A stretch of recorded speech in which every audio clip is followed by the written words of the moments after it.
ओम शांति। आज नवरात्रि का 5वां दिन और आज के दिन दुर्गा माँ के 5वें स्वरूप स्कंद माता को बड़ी ही श्रद्धा के साथ याद किया जा रहा है। माँ का आह्वान किया जा रहा है। माँ की आरती, वंदना और जागरण किए जा रहे हैं। देवियों का आह्वान करना मतलब अपने अंदर छुपी हुई दैवी शक्तियों का आह्वान करना, अपने अंदर समाये हुए दिव्य गुणों का आह्वान करना, दिव्य गुणों को जागृत करना। जितना जितना हमारे अंदर छुपे हुए दिव्य गुण जागृत होते जाएंगे, उतना उतना हम देवत्व की ओर अग्रसर होते चले जाएंगे। देवियों की जो पूजा हो रही है, हर देवी को शिव शक्ति माना गया है। शिव शक्ति माना ही शिव से शक्ति प्राप्त करके देवत्व को प्राप्त किया। और उस शिव, उस महाज्योति को याद करने के लिए, उसकी निरंतर स्मृति में स्थित होने के लिए उनकी सत्य पहचान चाहिए।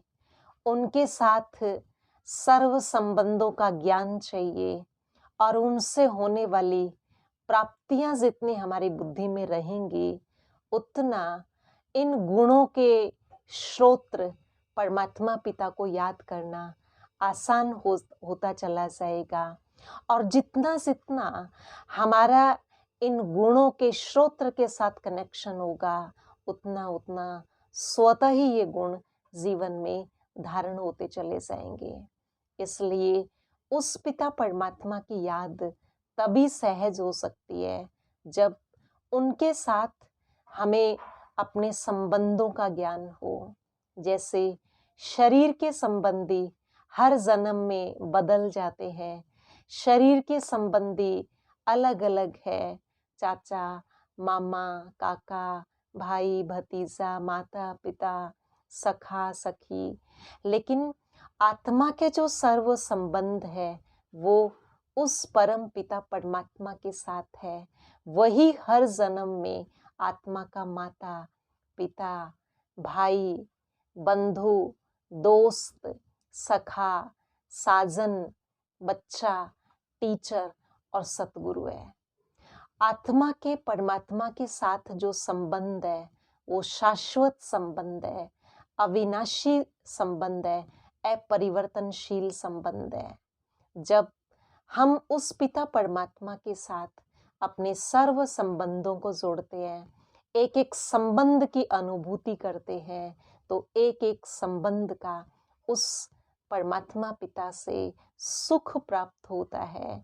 एक एक संबंध के अनुभव से आत्मा को तृप्ति मिलती है और सशक्तिकरण होता चला जाता है।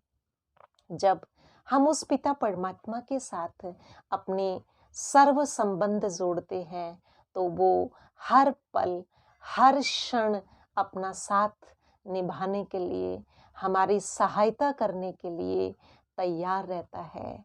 चाहे वो कैसी भी परिस्थिति हो, कैसा भी समय हो, अगर हमने उसके साथ सारे संबंध जोड़े होंगे तो वो हर पल हमारी सहायता अवश्य करेगा। जब हम लौकिक संबंध निभाते हैं, लौकिक संबंधी हमारे कितने भी भले अच्छे हैं, प्यारे हैं, लेकिन जरूरी नहीं है कि वो हर पल आवश्यकता के समय हमारे पास हो और मदद करने में सक्षम हो। पर परमात्मा पिता के साथ हमने सर्व संबंध जोड़े होंगे तो स्वाभाविक रूप से हर पल वो हमारी सहायता अवश्य करता है।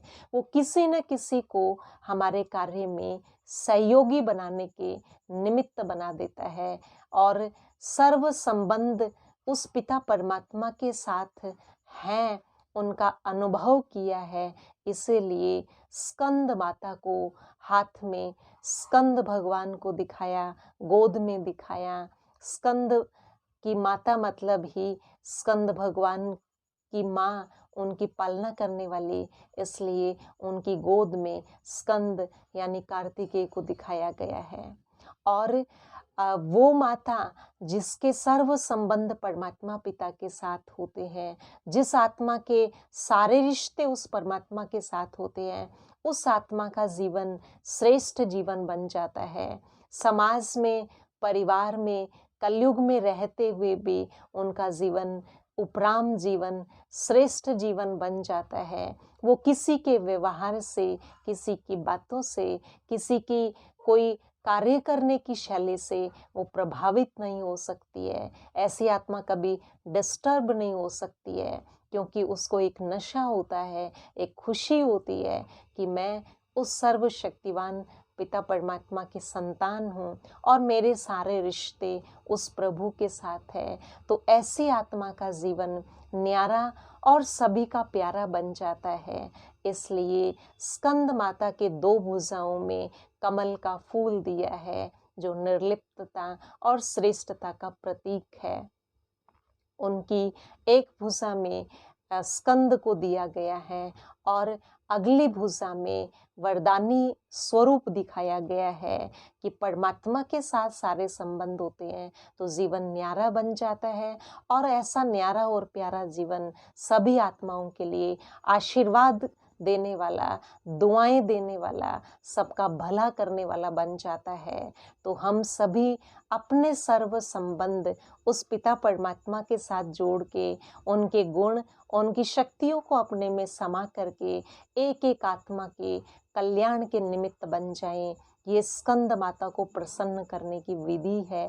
ये आज के नवरात्रि की सार्थकता है। ओम शांति।